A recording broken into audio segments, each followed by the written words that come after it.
to the stage. I'll mute. And sorry, need the speakers. You want me to go on speakers? Oh no, everything's good on your end. Yeah. And then just hit, and then or if you do share screen, present, share screen, and then do entire screen. And that one. Is it show? All right, I think we're good. Is that it? Okay, perfect. So if anything goes wrong on the live, just let me know. Right? Okay. I'll double check it. And yeah, I'll just do a couple of housekeeping items and then hand it off to you. Can you guys hear us on the stream? We'll just wait for them to message back. Are you muted by any chance? I am muted. Okay. Okay, can they hear me now? Is your mic muted? No, my mic should be working. I'm unmuted here, so. Okay, I think they can hear us, but there's some background noise. All right. Thank you everybody for coming out. Sorry for the bit of a delay in starting here. Transit problems on my end, but thank you again so much for coming out. We have a very exciting presentation here from Horia. They'll be talking about privacy by design. But before we get to that, a couple of housekeeping items. For one, is there anyone in the audience here who is hiring? Nope. It's a bit of a rough economy out there right now. Anyone looking for work? Okay, so if there's any secret people out there looking to hire somebody, you have a couple of hands that you can go and talk to. If you're looking for the washrooms, they're right on the other side of where the kitchenette is. So just keep going to the other wall and then make a right. If you're looking for CPE credits or you have feedback for us, this is being streamed to YouTube. And in the description of that YouTube video is a form that you can fill out to register the fact that you're here. Huge thank you to Ivan and Horia. Ivan, did you have anything to pitch to the audience? Just to say thank you for the opportunity to host you here again. Well, thank you so much. Ivan brought the food. He gave us his time and energy, so thank you so much. Horia, the floor is yours. Thank you, Adam. Thank you. Okay. Thank you, everyone, for coming. Before we start, just a bit of background information about myself. I'm a privacy lawyer. Currently, I'm with Canon Canada, the camera Canon, where I oversee the privacy program development and maturity of Canon Americas. So this includes Canada, the US, and Latin America. I also work with the development teams in ensuring that we incorporate privacy in the products and systems that we're developing. Prior to that, I was in consulting. I was with RSM Canada, and I worked in privacy and cybersecurity. And prior to that, I was in private practice. Sorry, do you mind to use the microphone? Yeah, okay. Right. Sorry, I was speaking really loud, but I guess not. Let's make a test. Okay. Can you hear me better? Okay. Is this better? Much better. Okay. All right. Thank you. Okay. So, and prior to that, I was in a private practice where I had a boutique privacy law firm. And I'm back in school again, doing my Master's of Law in Privacy and Cybersecurity at Osgoode. So, in my career and outside of my career, I enjoy talking about privacy a lot, especially given the fact that it's an industry that's constantly changing. Every day there's new developments. So there is no time to just sit and relax. So if you're already familiar with privacy and privacy by design, I hope you find this discussion informative. And if you're new to privacy, I hope that it develops a new interest in you and you look into it further. Okay. That said, we do need to have a little disclaimer, and the disclaimer is that whatever that is discussed today, it's not legal advice. It's just for your information and for your own knowledge. And whatever comments and thoughts I share, they are not the representative of Canon or any organization. They're my own thoughts and my own comments. Okay, so before we jump into discussing privacy by design, I think it's good for us to just discuss what is privacy. And what does privacy include? So privacy can be a very abstract concept. There's different ways to look at privacy legally and culturally as well. In our discussion, I would like us to consider the definition that is given by Alan Weston, which says that privacy is an individual's right to control, edit, manage, and delete information about themselves, and decide when, how, and to what extent their information is communicated to others. Now, I like to add, in addition to that, that privacy is also about an organization's obligation to ensure that it's collecting, processing, storing, and discarding the personal information it is collecting in accordance to privacy laws and regulation, but also industry best practices. So when we look at privacy, it's a set of obligations that are put on an organization, and how each organization fulfills its responsibilities will differ because of the industry they're in, of the resources they have, and also the law that applies to them. And privacy has been growing globally and is becoming a subject of global importance. Organizations no longer can ignore the requirements that are put on them by laws and regulations. And there is a grow now or a move towards regulating, codifying privacy. Before, privacy was considered more of a best practice. It was pushed a lot by industries and different codes of conduct. But now we're seeing that there's a grow in having legislation and requirements put on organization. And if they don't fulfill their requirements, then there's a move towards heavy penalty, so financial penalty. So with that said, as we move forward in our discussion, you will see that privacy is involved in every part of an operation in your organization. It is a nexus between business, technology, and compliance. And really, the essence of privacy is personal information. So when we talk about privacy, we're talking about personal information. If you don't collect personal information, privacy laws and regulations don't apply to you. So what is personal information? So this chart that it has been provided by the International Association of Privacy Professionals outlines what is personal information, different categories of personal information. So basic personal information is someone's name, their email address, their telephone number, their home address. That's the basic category of personal information. Then there's more. There is biometric data. This includes your face scan, your fingerprint, your voice. You have financial information. This includes your credit card information, your transactional history. There's also inferences, which means the behavior activity you have online. What sites do you go on? How many pages do you click on? How long are you on the page? Any behavior analysis is considered personal information.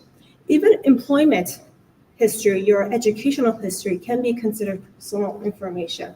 Now, laws look at personal information differently, and the rights they give to these different categories of personal information differ as well. So for example, in the US, California has a privacy law known as the CPRA, California Privacy Rights Act.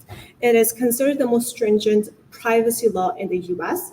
In the US, privacy law is regulated state by state, not like Canada, where we have a federal private sector privacy act.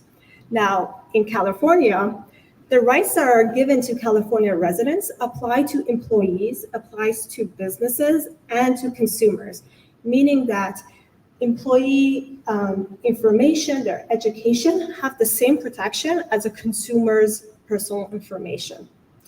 So really, personal information is any element or any information on its own or in collaboration or in combination with other elements can identify an individual.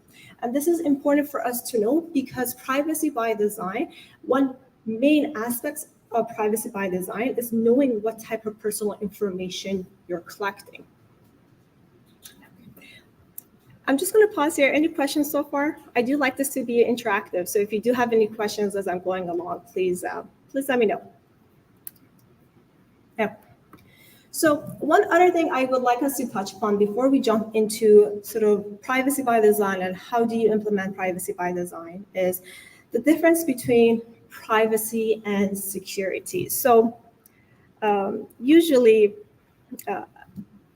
privacy sometimes is bundled up in security, or when you talk about privacy, some organizations think, well, we have a security team, so we are covered on privacy.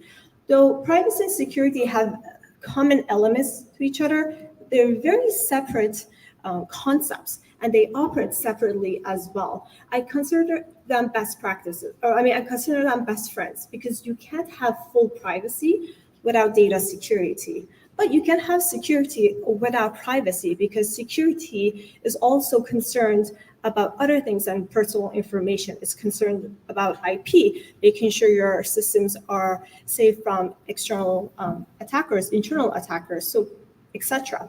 So it's very important to know that there is a distinction between them, but they do work together, and they do have a common goal as well. And how you go about privacy by design will really be influenced by the setup you have in your organization between privacy and security. Most likely you may have a security team, but you may not have a privacy team or a compliance team or a legal team that oversees privacy. So that sort of collaboration might be outsourced. Okay, so with that said, with some background information, let's discuss privacy by design. And what is privacy by design? Okay.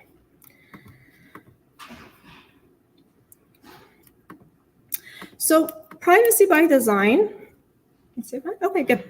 Privacy by design is a concept, and it's intended to ensure that privacy is built into the design, operations, and management of any given system, business process, or design. These principles are implemented and considered throughout the development life cycle. Now, privacy by design, the concept sort of originated in the 1990s, but it was developed by Dr. Anne Kubukian, who at that time, when she developed and published this, was the Information and Privacy Commissioner of Ontario. So privacy by design is very special because it originated in Canada, Toronto. So privacy by design, as the concept was growing internationally, it became to be seen as a solution to address privacy violations. And what that means is that, organizations, international and national, and a group of privacy commissioners came to the understanding that post-breach regulatory action, are insufficient to address the various privacy violations that are occurring. So the post-breach regulatory action can be either a financial fee, a monetary fee, or a little slap on the hand, so like a little note written by the commissioner, which can be more of a reputational damage, but there isn't much recourse or help for those that had their privacy violated. And with the development of new technologies being developed daily, considering privacy risk upfront and developing your product around them was considered the only way to reduce risk. And privacy by design is also considered a function that supports the establishment of a privacy culture in your organization, because you are considering privacy from the outside of a project. From the beginning, you are thinking about developing something and continuing the discussion throughout its life cycle until the project is done or until you stop making any edits or updates to the project. Now, Within privacy by design, there are 7 principles. So let's go through those principles quickly. And here in the slide, the sentence bolded, those are the actual principles. The comments after are just to give some insights about what these principles are. So the first principle is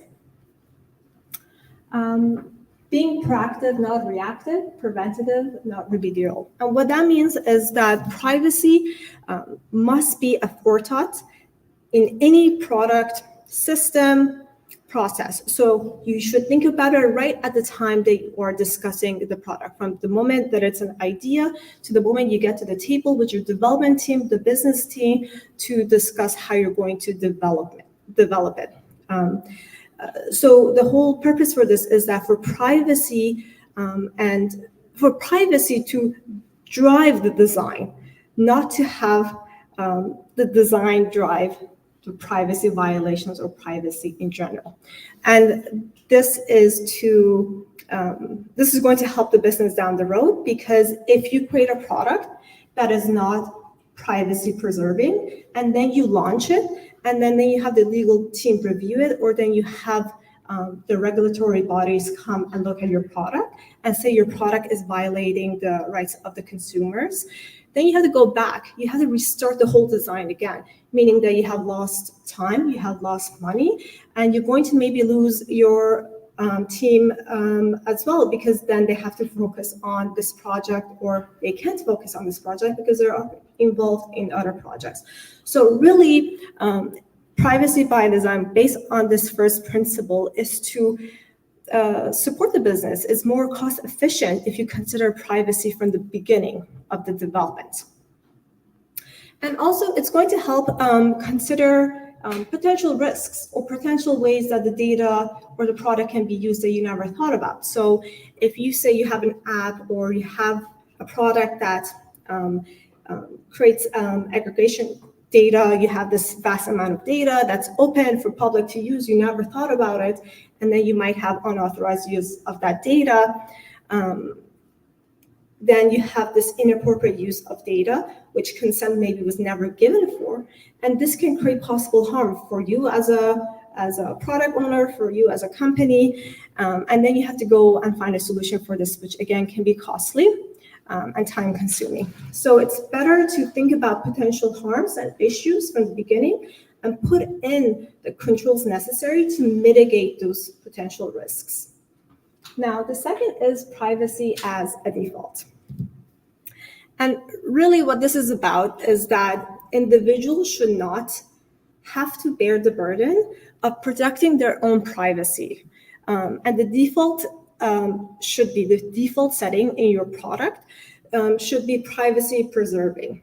So any activity that is outside the scope of what your intended product is, at that time you should ensure that you get express consent from that individual. So what that means is, let's say you have an app, you have a mobile app, you're collecting information from the user, they're registering an account with your app.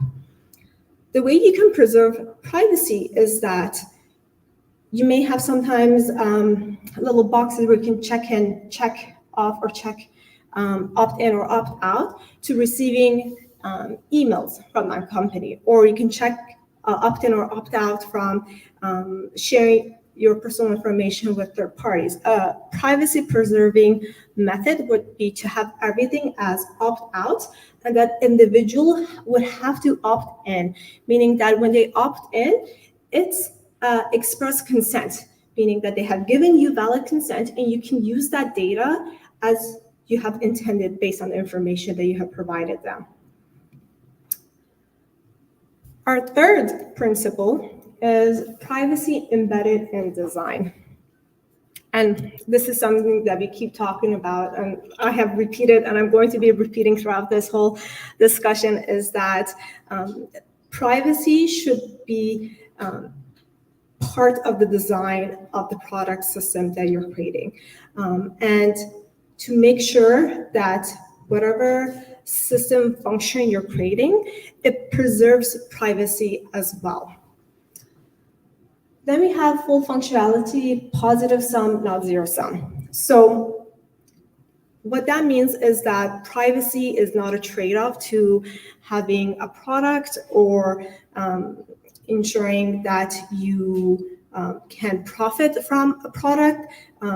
Designers, if you're designing a product and you're involved in this process, they're encouraged to look at creative ways to be able to preserve the user's privacy while making sure that the intended product or business purpose of this product is met. So looking for a win-win solution and knowing what the true purpose of the product is to help drive the design of that product.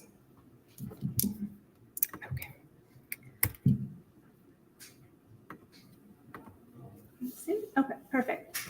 Then we have end-to-end security, full life cycle protection. So what this principle is all about is that security of the personal information must be considered at every stage of the information life cycle. So this means from the moment that information is being collected, from the moment it's being processed, stored, distributed, and destroyed or retained. So you should consider potential risks, be it security, be it privacy, even ethical risks at each point in the life cycle. And consider what security measures you can implement to mitigate those risks. So a simple example is if you have a hardware, the time has come to stop using this hardware. How are you going to discard this hardware? How are you going to make sure that there's no personal information or even any company information on the system? How are you going to give it to the company to destroy it? How are you going to make sure that the company that's going to destroy it for you actually does the adequate job necessary to destroy it?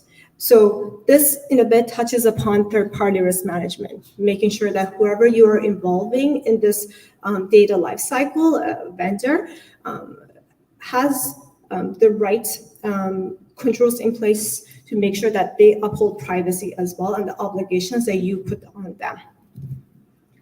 Okay. The sixth principle is all about visibility and transparency. So what this means is that you should use the information as it's intended and as you have informed the individual. And you should disclose to the individual what your practices are. And if there's any changes, give them adequate notice of those changes. And easy example of this is privacy policies. So on websites, when you go, usually, mostly, and they should, they have a privacy policy that explains what their practices are. And anytime they update it, they put a note on when it was last updated and what changed in their previous privacy policy. You also see that in mobile apps too. So one prime example of visibility and transparency is a privacy notice, or sometimes is referred to as a privacy statement. And the last principle is respect for user privacy. So what this principle is about is that the individual is the principal beneficiary of privacy, and the one who's affected when privacy is violated, the user. Therefore, their needs and risks should be at the forefront when you are designing something or building out a system or a product. This principle is really the most important one, because without this, I think the other 6 principles would be moot. You can't design for privacy without looking at the individual's interest or knowing who your audience is. And so these 7 are the main principles of privacy by design. Now, as we move forward, we'll explain how these are met in a privacy by design system. And these principles as well are seen in privacy laws and regulations. They're just termed differently. If you look at PbD, which is Canada's private sector privacy law, it's based on principles. And if you go and compare, you'll see that these several principles are stated in that law in different terms. Okay, any questions so far? Go ahead, yes. So you're talking about law and law in Canada. Were there cases when some company was buying some big amount for not following those laws, for breach of privacy of their users? Some cases when big real fines were results of such action. Sure, yeah, good question. So in Canada, under PbD, unfortunately, we don't have a very high monetary penalty system. It's mostly that the privacy commissioner who oversees the privacy laws, be it federal or provincial, on a federal level or a provincial level, can investigate that company who is maybe found to be in violation. And usually what happens is that they do an investigation and then they give out a report. And in that report, they either state that the issue has been resolved, semi-resolved, or not resolved. And it's more of a reputational damage than a financial damage. However, that is changing because the Federal Privacy Act, PIPEDA, there has been a proposal to update that. And in the new proposal, there is monetary penalty in the millions, where if a company is found to be in violation of the law, then there's going to be heavy penalty. As well, in Quebec, though, Quebec just went through an update in its privacy law. So there's 3 provinces in Canada that has private sector privacy law, so laws that apply to organizations. And those 3 provinces, their laws have been found to be substantially similar to PIPEDA, which means that if you operate in those provinces, you have to follow that law if you're a company, private company. So Quebec just updated their private sector privacy law, and they have also included very high monetary penalties if you're found in violation of the law. So there's a change in Canada, but we don't have a case with huge numbers like the ones you hear from Europe under the GDPR, the European Privacy Law, which has heavy fines that they put on Facebook and others. But our privacy landscape is changing, so keep an eye out for that. So for now, there was not really much punishment for because I feel like their not authority, but their reputation is damaged. But I don't know how interactive it is for companies just talking about reputation, because I've never heard about some big discussion about this.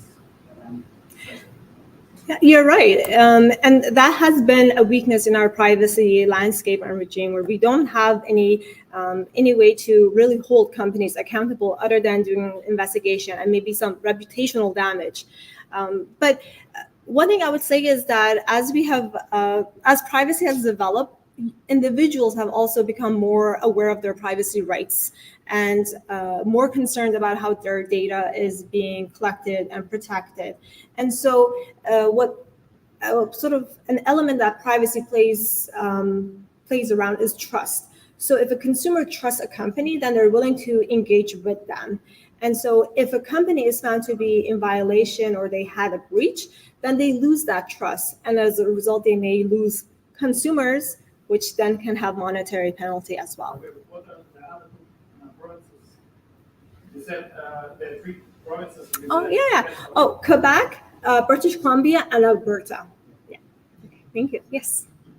Yeah, I was going to touch on your example about Facebook being fined under European GDPR, which is a lot more robust than Canadian and North American laws. My question is about when you have a Canadian company that stores Canadian data in a third-party jurisdiction, which is not covered by PIPEDA or GDPR. Like, say a Canadian company stores or Canadians' data in a Caribbean jurisdiction or in the US, where the regulations for PIPEDA or GDPR is not in effect. Is there any jurisdictional reach for protecting that data, even though it's not within the Canadian kind of geography? Yeah, very a good question. Something that we deal with on a daily basis because it's difficult.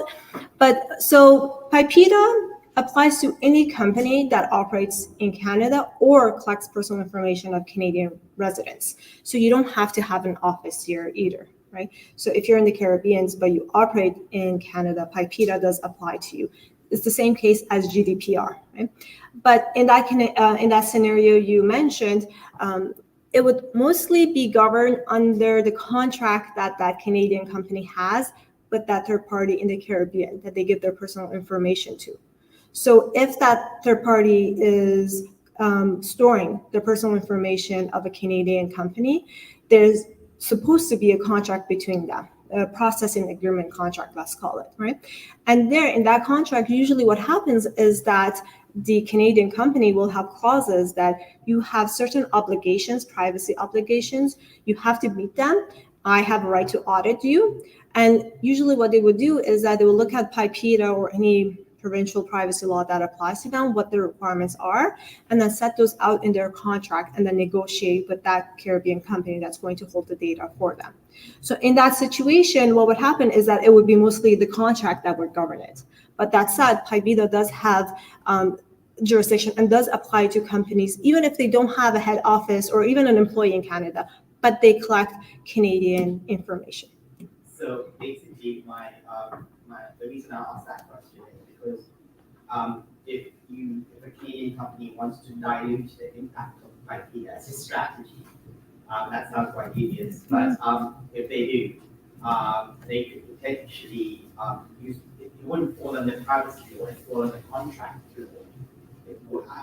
I don't understand how that would work for the legal kind of like Implementation. Would that be used as a loophole for kind of keeping the data outside the country under a contract?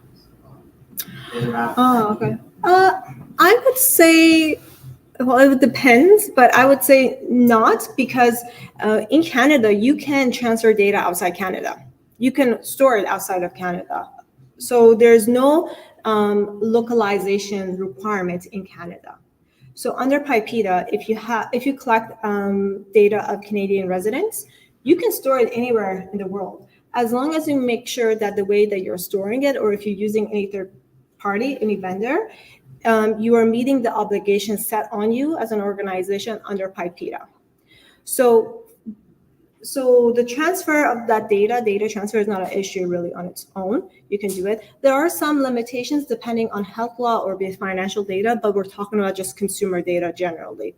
And in contract, so it would be governed under contract law, but there are certain contracts we have for data transfer, specifically designed for data transfer or having a vendor process your data or hold your data.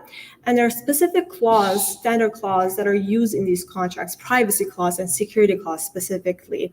And for example, in one of those privacy clauses, what you would do as a company is you would say that I have a right to audit you every year. And what that means is I can request documentation from you, or I can come to your site to see if you're upholding the privacy controls that are required of you. So in that contract, you can also negotiate in a way that you say, these are the requirements under PIPEDA. You are to maintain those requirements too. And if you don't maintain those requirements, there's going to be a penalty. So it does get governed under contract law, but it's specific clauses that we have that relate to privacy and security that we include in those. Yes. In this case, is let's say that the third party does not data that not within jurisdiction breakable. Mm-hmm. In this case, who is responsible for this? Is the company that create a contract, or is it the company that handle data? So it depends on what the violation is. Let's say if it's a data breach, right? The biggest violation you can have, which usually happens. And one of the weakest point is your vendors. That's where they're attacked because they're usually smaller vendors and they don't have a lot of security. So what would happen is that usually in that case, the main company, let's say the Canadian entity, may want to not take any obligations for that and say it's not my fault. I did my due diligence. I picked the right vendor, but this vendor maybe didn't uphold their requirements under the clause. Maybe they lied, whatever they can argue, and put the obligation on that vendor for not upholding the principles of, let's say, PIPEDA, or having the right privacy controls or security controls in place. But usually this whole discussion would happen if you are litigating, if you're going to go to court or not, or it would start between the two parties. They would have a discussion and try to see who is responsible for this. But it's a very good point you brought up, because most breaches, or one of the main ways that breaches happen, is through these third parties, these vendors. Either companies don't have a strong third-party risk management, meaning that they don't have the right policies and procedures in place to be able to audit a vendor before they onboard them and give them access to personal information, or the vendor sometimes just, be it because they have a lot on their plate, or privacy is not a big concern for them, they sort of don't put enough effort in making sure that they have the right controls in place and maintaining those controls, and then they become a strong target. Any other questions? Okay. Oh, yes, go ahead.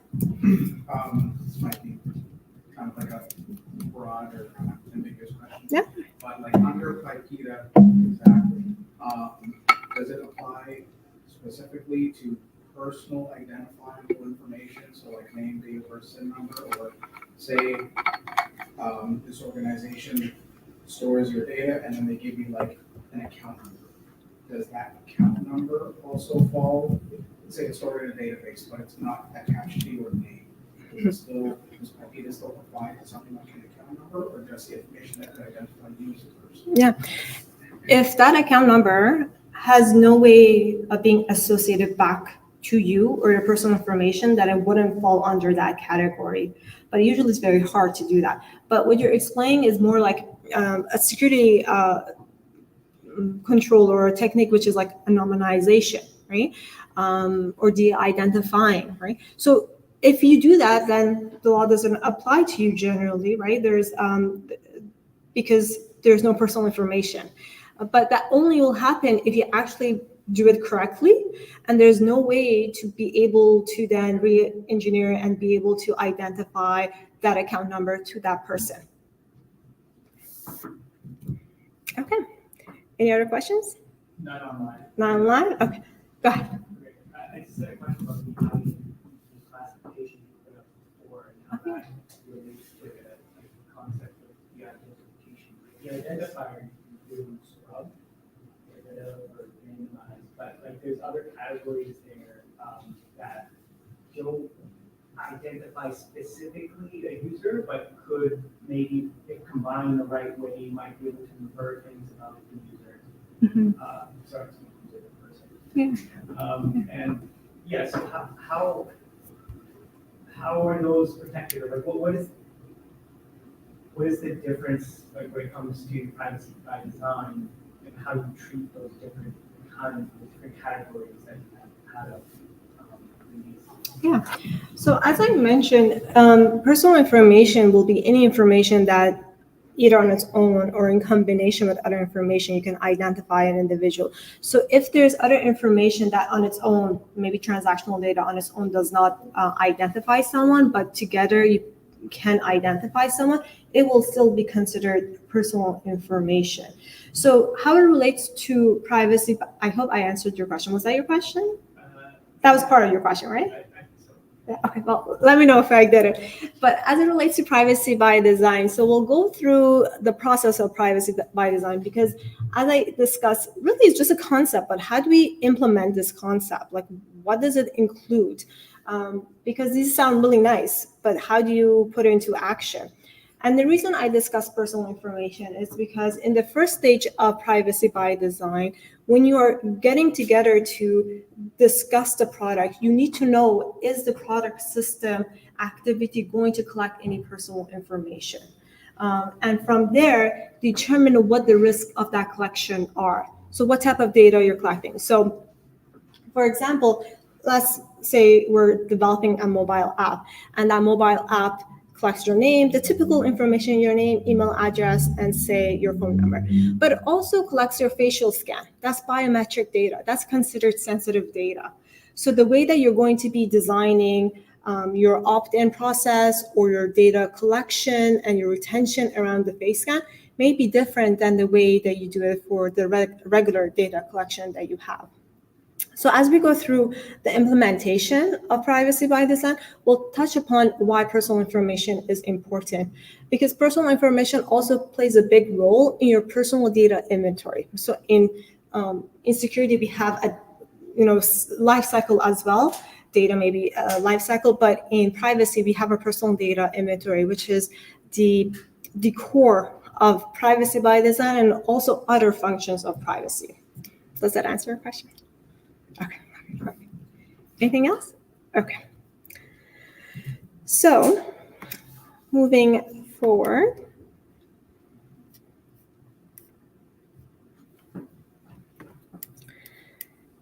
So one thing I would like us to touch upon really quickly before we go into the design part of privacy by design is really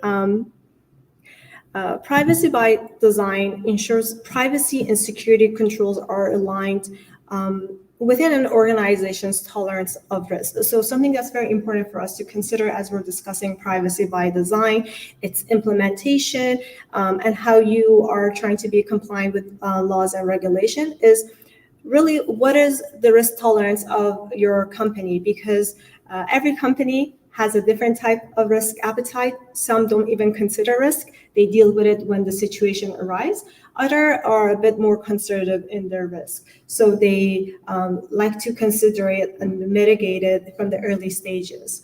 For us, it's very important to consider maybe these three aspects as we are discussing privacy by design, or as you move forward and maybe come across a product and you're engaged with the compliance team, business team, legal team in discussing how you can incorporate privacy by design in your organization. Okay.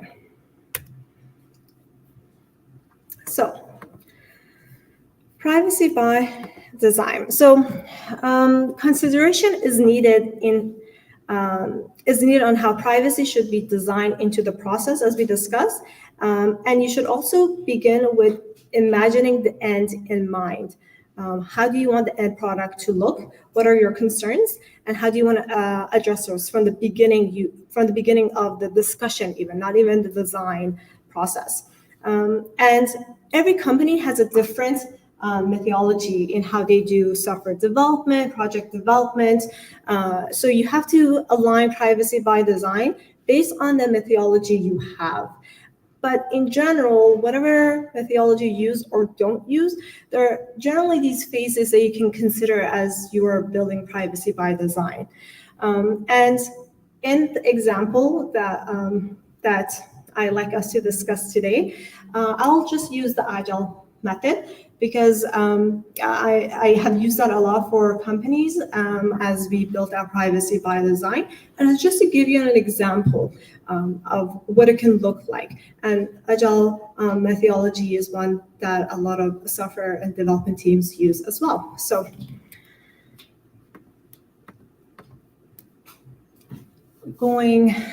moving forward with that.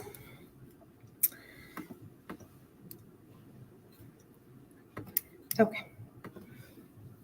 Can you see that? Okay, perfect. So the beauty of the privacy by design concept is that you can design it in a way that works within your organization's operations. So I'm not here to say that there's only one way to do privacy by design. It's very flexible, but you're just going to make sure that these principles are considered in your operation. So typically, privacy by design is a function that falls within the privacy program.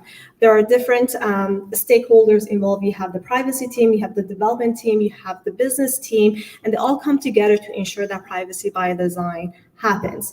And one way that privacy by design is established in an organization is through a playbook, a privacy by design playbook and policy. And this helps the integration of privacy by design within the organization's technology teams, be it the DevOps team, for example, method and approaches, as we discussed the Agile process, for example. So let's take the Agile process. Before you go into Sprint 1, Sprint 2, you have the most critical path, which let's consider as Sprint 0. And this is to determine first and foremost, very important, if the project involves any personal information. And to determine that, you have to look at whether your company has any data classification, any policy on how it defines personal information. If it doesn't, the IAPP source that we looked at a while ago is a good starting point. So what happens in that stage, so Sprint 0, for example, you're discussing whether personal information is collected. And one way this is done through a privacy threshold analysis.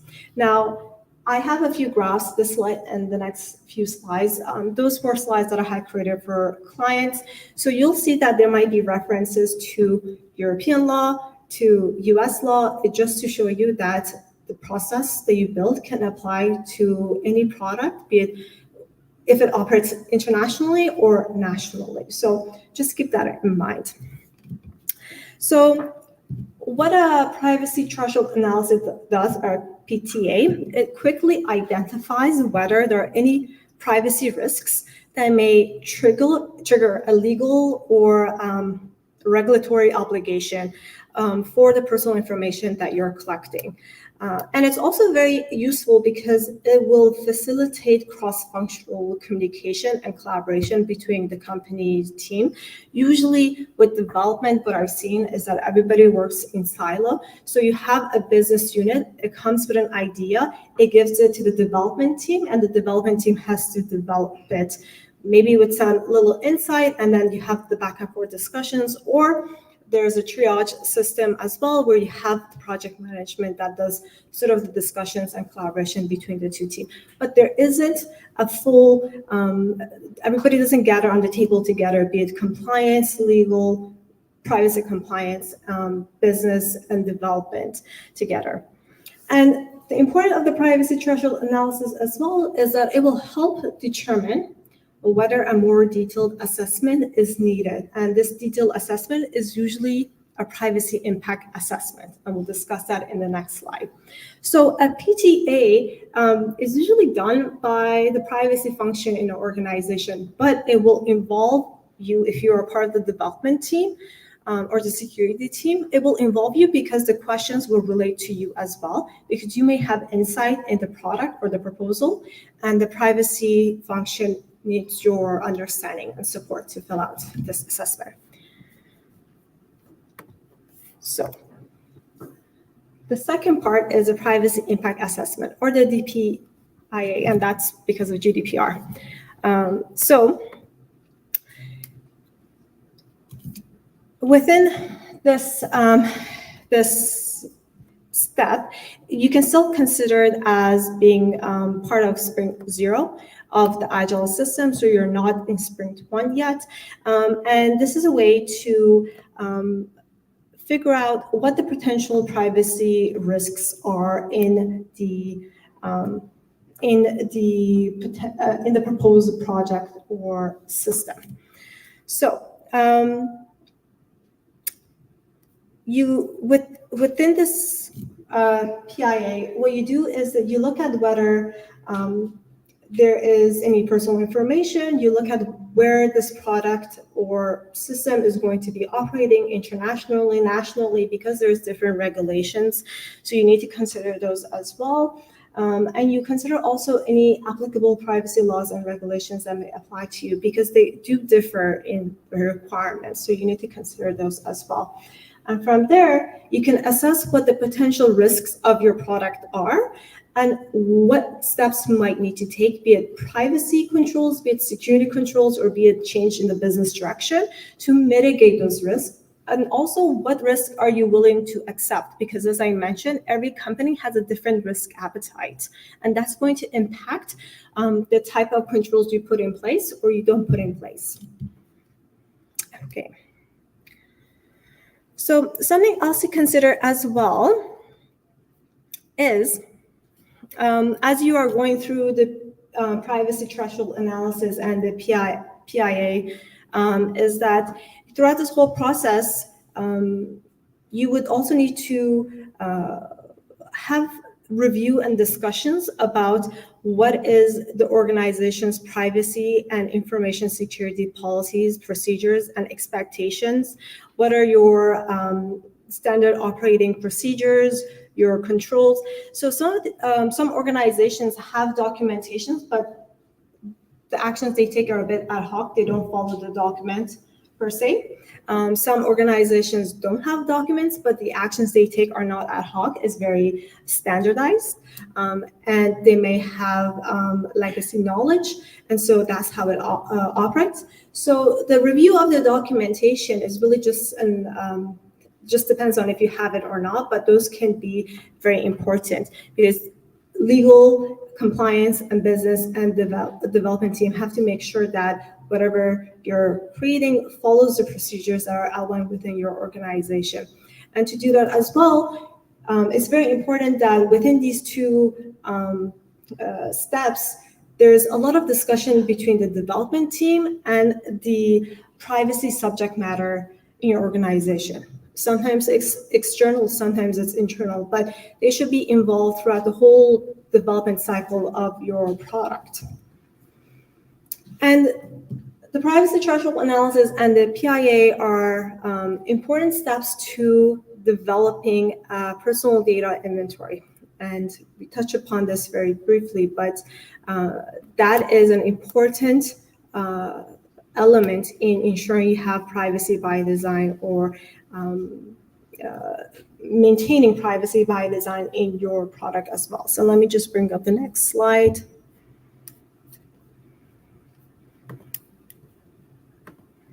Okay.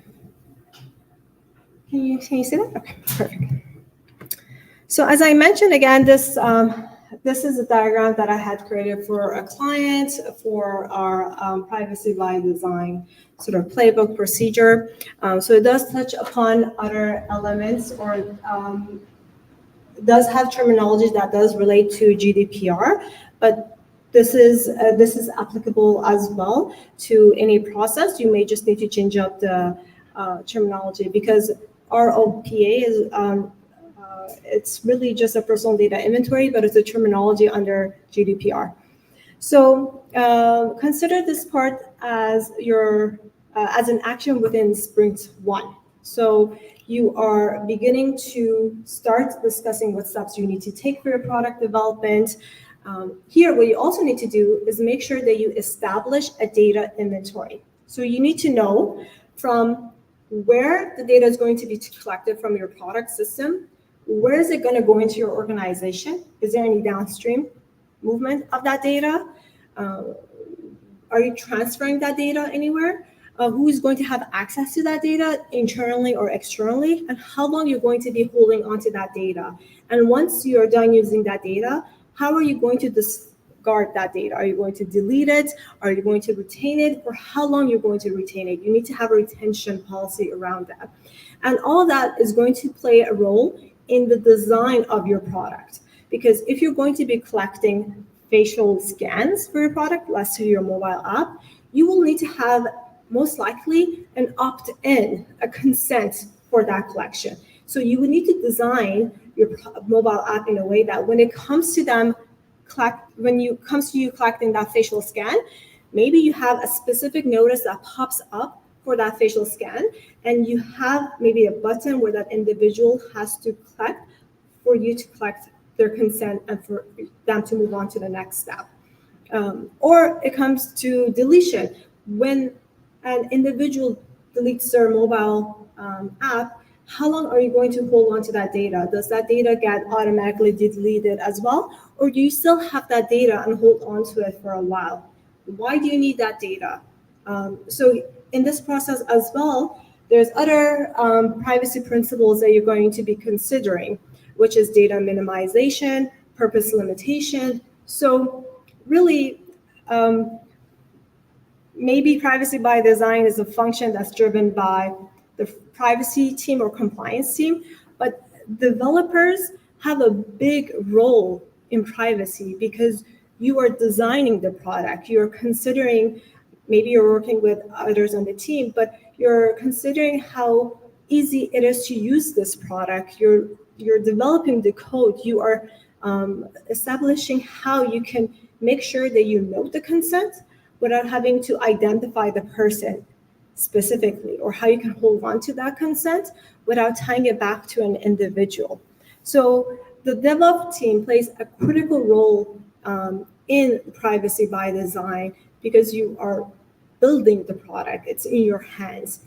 And that said, it's very important that if in your role you come across a product, you're building it, you're considering privacy by design, see if there's any privacy subject matters on your team that you can work with, where they can guide you on maybe the retention policy, the type of consent you need to get, the type of data you're allowed to collect or you shouldn't collect, and then they will help you build out the product to make sure that you consider your users and the rights that are given to them.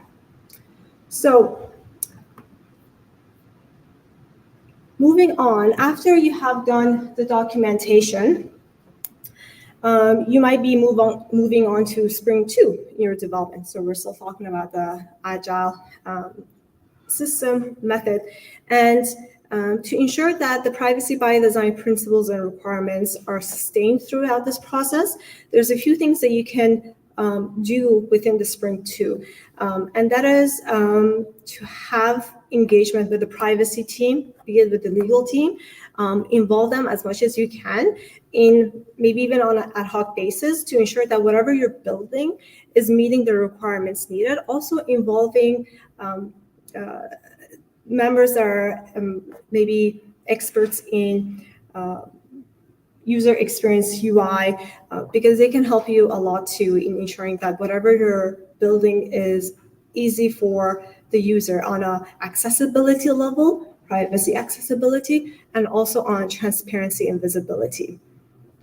And once you are building the product and you're getting close to launch, it's also important that you, again, involve the privacy team in the discussion too.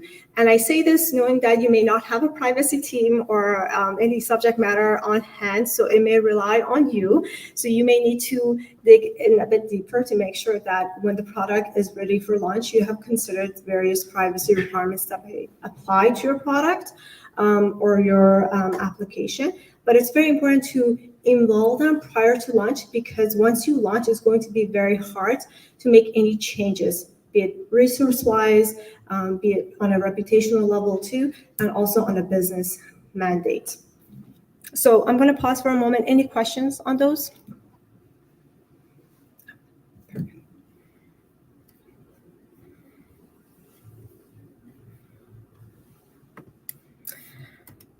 Okay, so we talked about three steps that you will need to take to ensure that you embed privacy by design into your organization, or sorry, into your product.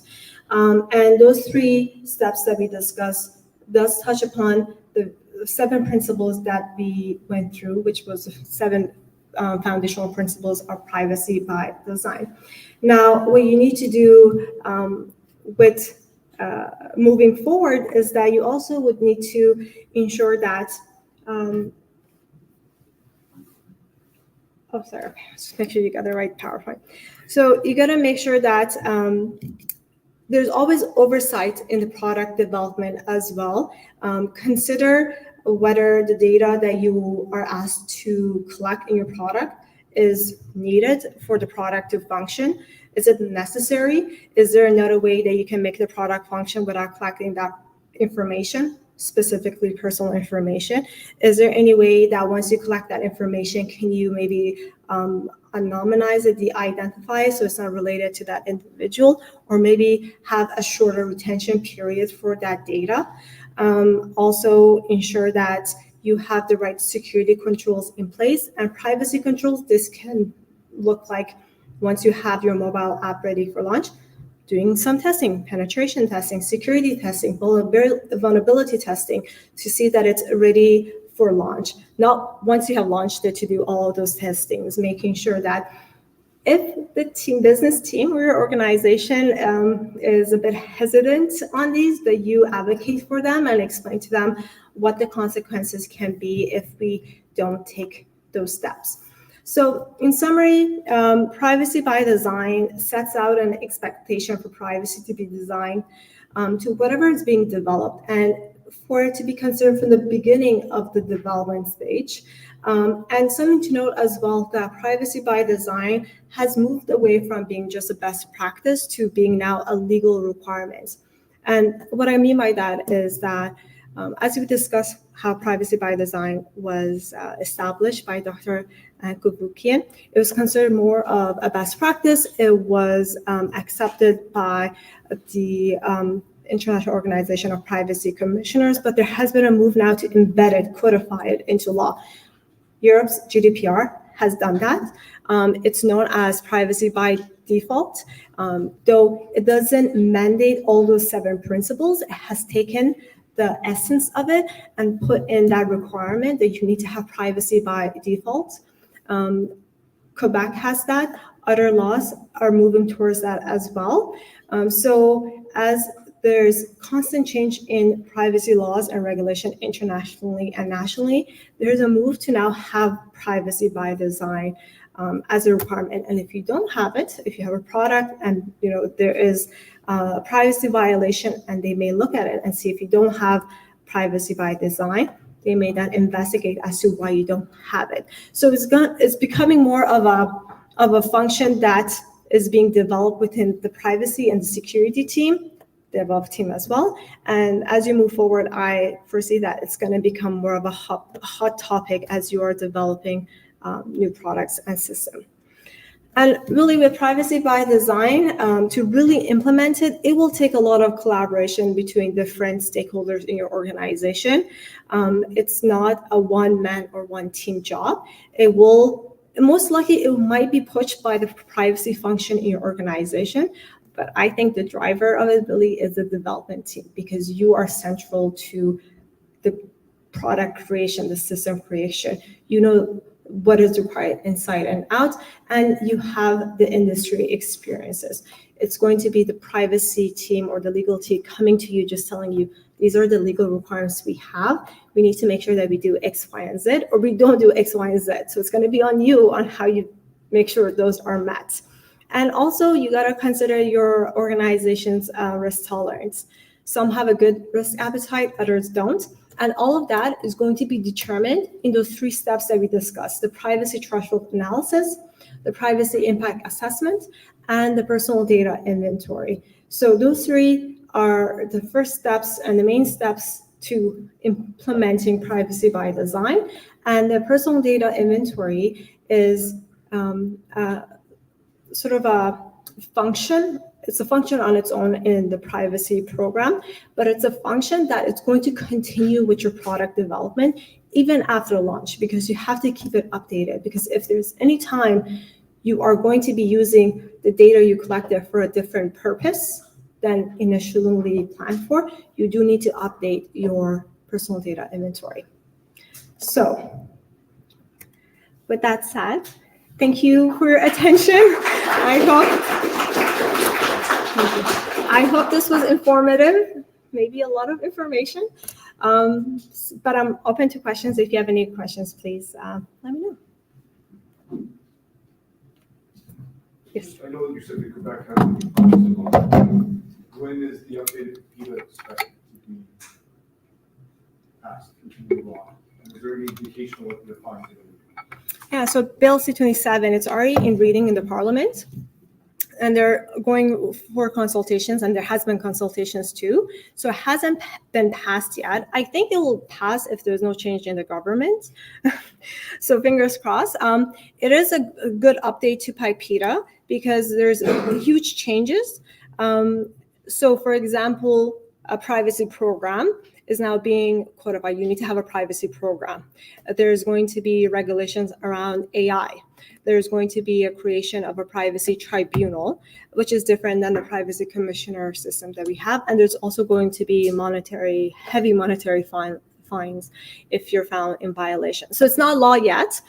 It's in discussion, parliament in reading. So hopefully. Are they in line to what Quebec is doing as a fines? Yeah, yes, they're a little bit different, but still high in the millions and the 4% of your overall turnover. So it's still similar as high, but there are some differences between Quebec and the proposed Bill C-27, the proposed update to PIPEDA. One of them, for example, is around biometric data.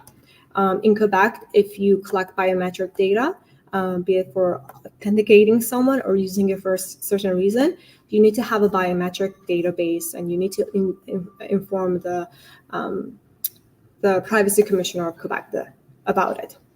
Yeah, so slight changes, but differences, but similar as well.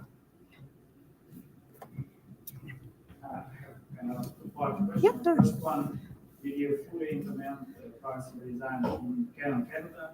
Do you trust those cameras? And second, like, did you, like, what are examples of them? Did you have examples of when you saw something and said, like, oh, no, that's bad, we have to change it because of privacy, like, maybe not in companies you work with, like something that you saw, like some examples? Yeah, so our privacy by design is within operations. We're growing it, maturing it as we move forward. And I have done it for other organizations too, but one thing I would note is that what I noticed, especially in my consultation time, was that a company would come in and say, well, we want privacy by design. So we want a policy or a playbook, as I mentioned. We create it, but there's a difference between having a playbook and actually putting it into operation. It's very important that you actually take the time to put it into operation and involve others, the other stakeholders in it. Because if you have a policy or a playbook and you don't actually put into operations, and let's say privacy by design is a requirement under the law, and then you're investigated, they're not going to clap for you if you have the policy or playbook. They're going to actually question why you didn't put into operations. So that's something I did notice in my time consulting, and something that I had told companies as well, clients, that, hey, it's great that you have a policy, but if you're not going to use it, what's the point of having this policy? It's just going to open you up for more risk down the road. Another time that I told a company, no, maybe there's a risk, is when they wanted to use drones. They wanted to use drones. They wanted to use a drone for certain purposes in a wide area, open area, and they hadn't done a privacy impact assessment. They had a business need for it, but they didn't dive into what the consequences of that could be if they use the drones and who can be impacted. So they were about to begin using it, and we discussed some of the risks, and then they realized that they would need to put a stop on it because there's so much at risk. The intention is pure, is good, but it can have a lot of negative impacts. So what happened was that we ended up doing a privacy impact assessment. That risk applied for company. For example, like if some individual just fly drone, like that's different situation. Yes, but that would still apply depending on what happens, the facts of the scenario, because we also have privacy tort. So we have laws where if an individual infringes on another individual's privacy law, you can take them to court, sue them for it. So at that time, maybe PIPEDA doesn't apply or the provincial privacy laws, but we have case law and we have tort law that may apply to your situation, depending on what the facts of the case is. So there is remedy if another individual infringes another individual's privacy, and that's based on the context and the case. Yes. Do you have advice for how to get buy-in in an organization when you have policies and you're trying to get them operationalized? Yeah, and I would assume this is pushback from the executive or Not necessarily. Maybe even just different teams are feel like it's interfering with how they work, or maybe they don't see the value. All sorts of reasons. Do you have any advice on just how to get different parts of an organization to buy in? Yeah, it is a challenge for sure. So it's not an easy thing to do. I think one solution might be to hold training and information sessions. I do that for privacy, and what I mean by that is that people may not. I'm just going to use this as a reference. Hopefully, will help with your with the example or the question you had. So people don't understand the importance of privacy or what privacy is or why we even need to worry about privacy, be it from the executive to your everyday colleague, right? And you need to get buy-in from your colleague and from the executive to be able to build a privacy culture. This can also apply to a security culture as well in your organization. So what I found helpful is that holding info sessions, be it for the executive or for my team, where I talk about what is privacy, how does privacy apply to our organization, what type of documentation that we have that we should be mindful of, what documents we need to update, and what is the consequences if we don't follow it. Now, it might be on an individual level because you may have an employee handbook, or it might also be on an operational level. Like if we're creating a product or we're securing our systems and we don't follow the procedure, and then the system is open to vulnerabilities, this can impact us and it can impact the organization. So I think training and awareness is a good way. It will depend on how open your organization is for you to maybe hold that like a lunch and learn session. I found that's informative too. Maybe if you can get buy-in from your team to provide lunch, that helps to some incentives to come. And with the executive, if it's on an executive level too, what I find is that I don't want to call it the fear tactic, but to really put the fear in them in a way, because maybe for the executive, money is a concern, right? What can I be profitable in, right? As long as my profits are not hindered, I'll invest in it. I understand, I'll support you, right? We're talking very generally here, right?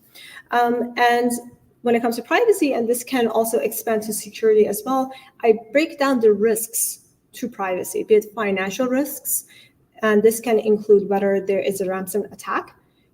Most likely you might end up having to pay it. That's going to be huge fines. And then on top of that, there's going to be regulatory fines as well. So another hit financially. And then there's reputational risk as well. So your company's image is going to be impacted. A lot of companies' image is important. Take Apple, for example. Apple has built an image on privacy first. They use that as a market tactic. So if they are not privacy concerned, or if their product is not privacy preserving, their reputation is going to be impacted. And once their reputation is impacted, their consumer sort of use is impacted as well. And then they're not going to have any consumers that will bring in money, and the trust between them and the consumer is impacted. So hopefully, I think you can apply that to security as well. That's more of a discussion with the executives because they are concerned about what is good for the company and the finances. But I think a lunch and learn or like a training session, info session might be good, where you can figure out why others are not so open to the policies, what their pain points are or concerns, and also you can provide them more insight so they might look at the situation in a different light. Thank you. I have a question about biometric data. So genomic, personal genomic data is like unique. So you can't, even if you pseudonymize it, if it's leaked or hacked, essentially that's it, that's your genetic, your genome gone. Or if it's used by the company. So under PIPEDA or GDPR, say somebody gives informed consent, I'm giving you my genome with the company. And some informed consent processes require you to ask them every time you use their genomic data, and some don't. But there's no legal kind of clause that says you need to ask them every time you use their data. Is it better to ethically err on the side of caution and ask them, because they might not, an average human would not understand what they're consenting to. Mm-hmm. And then the company can just go and use their data as often as they want or for whatever they want to. So does the law, is PIPEDA have any information on that or guidance on that? So the law doesn't say that you have to do that exactly. Yeah. So with the law gives you high-level requirements. It doesn't go into the details. It's up to the company in how they want to implement the law. So the law says you need to have express consent, especially if it's for biometric data. Now it's up to the company to determine how to obtain that consent and how many times they should obtain it. And that determination can be supported by a privacy impact assessment. Right? And it can also be supported by a privacy threshold analysis, all those steps that we discussed, but most importantly, a privacy impact assessment. Because when you do a privacy impact assessment, you look at what the risks are, who your consumers are, what your expectations of those consumers are, and then you can determine whether there is a high risk to this data collection use and whether you should have them sort of consent opt-in every time they log in or not. So it comes down to the organization, the analysis they do, and also the risk appetite they have, because a company might be like, I'm willing to take the risk. I think one time is enough. I'm going to inform them. Or I'm going to inform them maybe twice. Every 6 months they log in, I'll inform them. Because I also want to consider user experience and interface. I don't want it to be too burdensome for the user. They might actually stop using my application or the system. So it comes down to the organization. One thing I will say, though I'm a lawyer, I shouldn't really say this about the law, but the law does not address privacy fully. The law is always behind technology. So the updates we're making to PIPEDA right now, the proposed updates, right now they're applicable. Give it 5 years from now, it's going to be updated and we're going to have the same discussions all over again. So it's very important, I think, to consider industry best practices, look at where the industry you're in is also going, and take in insights from different functions like security and others. And the beauty of privacy by design is that it's based on foundational principles that doesn't change, and you will find them in every privacy law and regulation. Now the law may get updated with a few things, but if you also notice the law, for example, PIPEDA and others, doesn't go into details about the specific security controls you should have in place, because security controls are constantly being updated, new technology is being developed. So it comes down to really the organization, the assessment you do, the insights you take from other industry and from your own industry, and also figure out what is best practices in privacy, because privacy is a different function than just the law. It's developing insights and guidelines and best practices, so you should consider those as well. Yes. I just want to ask you a question. So let's say if you're trying to implement privacy by design on a network level, how would you approach implementing AI so that there's no DLP in the network or even through email as well? There's no, sorry, I didn't get the last. Data loss. Data loss in it. How would you implement? Usage of AI. So you're using AI in.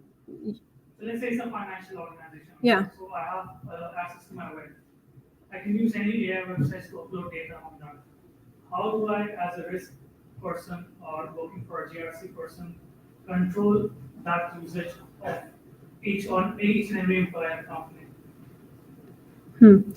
Okay, so I think when you're considering privacy by design, that concept, you also need to consider your organization's AI use and their mandate around AI as well. So some organizations, I'm going to give this background information, so hopefully it'll help. So some organizations, given the growth of AI and discussion of it, have started to create an AI committee and sort of a policy around AI use in the organization or what is mandated, and also have started investing in their development security team, taking courses on AI and things to consider for it. So in that situation, when you are considering privacy by design and you're going through those three main functions that we discussed, privacy threshold analysis, for example, that's the first one, because in that one you're considering personal information collected. You would also consider whether AI is going to be used in that system or product as well, and what that AI system is and its functions, and the risk may be associated from it. And that is going to be even deeper looked at in the assessment that you do, the PIA assessment, privacy impact assessment. And from there, you will then determine what type of controls you would need to put in place to make sure that there is no data leakage or whatever situation you may have with the AI and the network system that you have in mind. So I can't tell you exactly what to do, but based on that scenario, if let's say we dive into a bit deeper, we would do an assessment, and then we can determine what you can do, what controls you can put in place, be it privacy or security, because security is very important in this case, to ensure that there's no leakage, data leakage. And if your organization doesn't have AI, which is also the case too, not every organization has it, then that's something I would suggest that you bring up within the discussion of your team, be it your security team, your compliance team, your privacy team, even your business team, because they may not know how AI works or the way that the AI is going to work in the proposed system that you have. Yeah.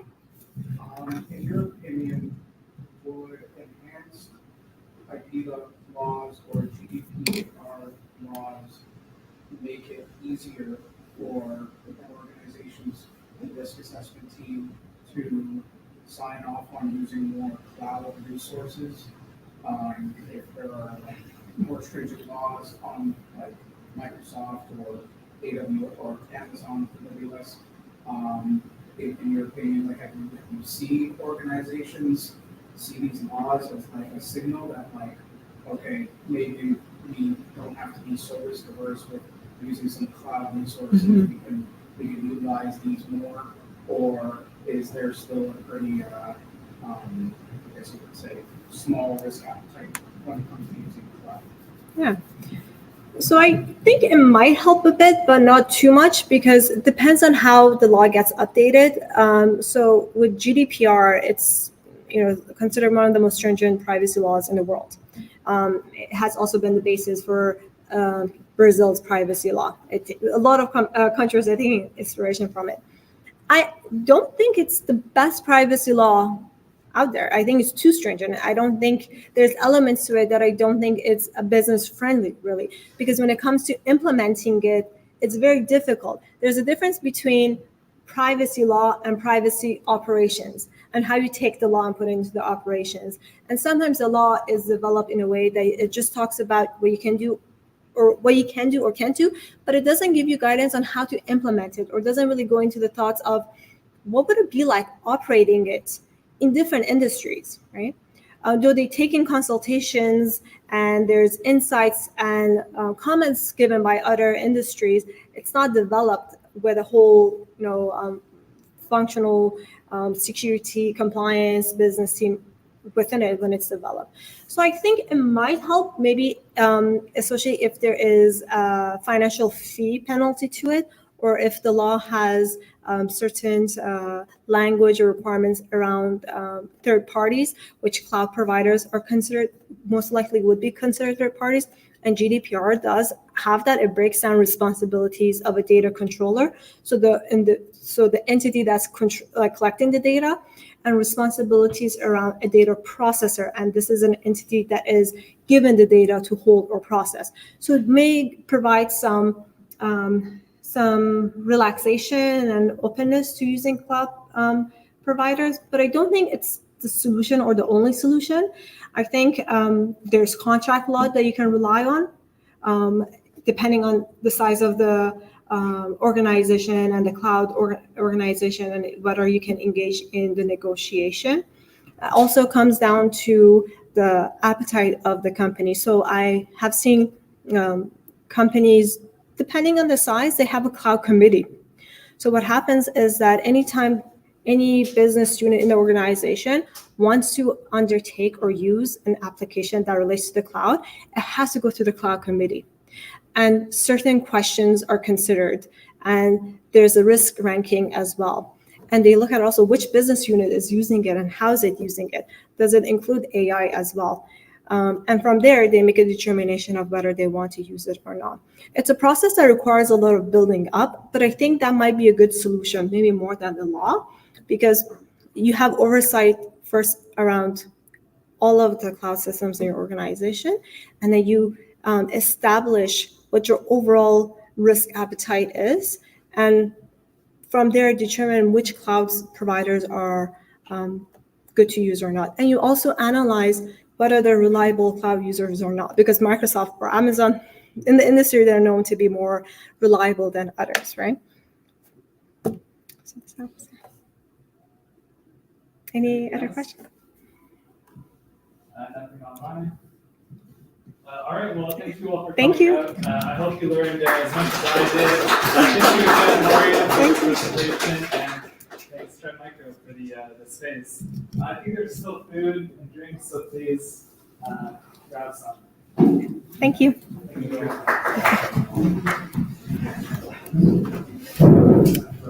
you.